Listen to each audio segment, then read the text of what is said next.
Priopreceptive, never even heard of it. So, you know, how I lost it, I don't know. It's a complete, well, hey, what's that? Very scary stuff. I was working in Jersey about 30 years ago as a butcher. Got what I thought was flu and gradually got weaker and weaker and weaker and was eventually taken into hospital and woke up the following morning with no ability to control movement. I still had movement, and I could move an arm and I could move a leg, but I had no very fine control over that.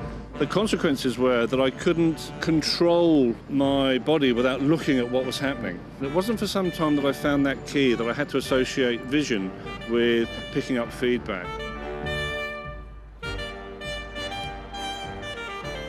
Ian is one of fewer than 15 people in the world who have no proprioception. He has no sense of touch below the neck, and he's unable to sense where his limbs are or how they're moving.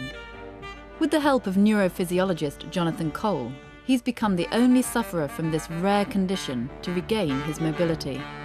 Ian has lost this odd thing called proprioception, which is the sensation of movement and position sense, so that if he doesn't look at an arm, he doesn't know where it is. When you stand and when you dance, you don't necessarily think about where exactly am I in time and space.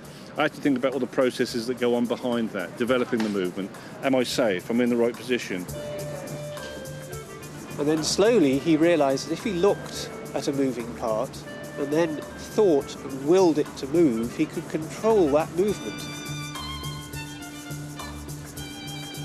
It took me an awful long time to learn just to stand.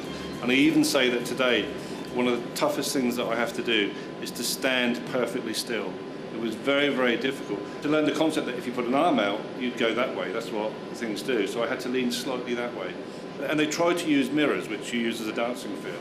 And I tried that, but I just couldn't work it all together quickly enough in my head. So I very quickly gave up the mirrors and just concentrated on looking down, which is why I walk in the way that I do, which is inclined forward and looking down, so I can catch my whole body, so I can monitor and control and look at what's happening. You're literally dependent on being able to see your foot so that you know it's done the right thing. When you're walking down the road, you don't think about every step that you're taking. I do, otherwise I lose touch with where things are. And when we were walking over the Millennium Bridge earlier, I had to stop and admire the view rather than just sort of like glance up as I was walking along, because to have glanced up would have taken the feedback that I require away. So if you close your eyes... If I was to close my eyes, I'd stay in this position. That's quite an easy thing to do, but freeze certain muscles and freeze into a posture.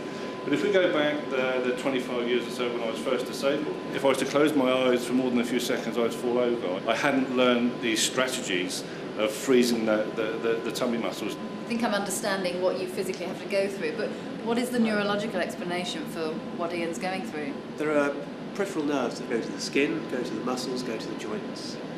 And some of those are movement nerves, so when they fire, bits of you move, and some are sensation nerves. In Ian, he had an infection, and he raised an antibody which actually attacked the nerve cells and wiped them out. Just the sensory nerves conveying touch, movement and position sense. So you can send messages to your body in exactly the same way as me, but you don't get the message back which tells you what you've done. Yeah, I don't get the acknowledgement saying, yeah, that's right, you got it right, now move on to the next stage.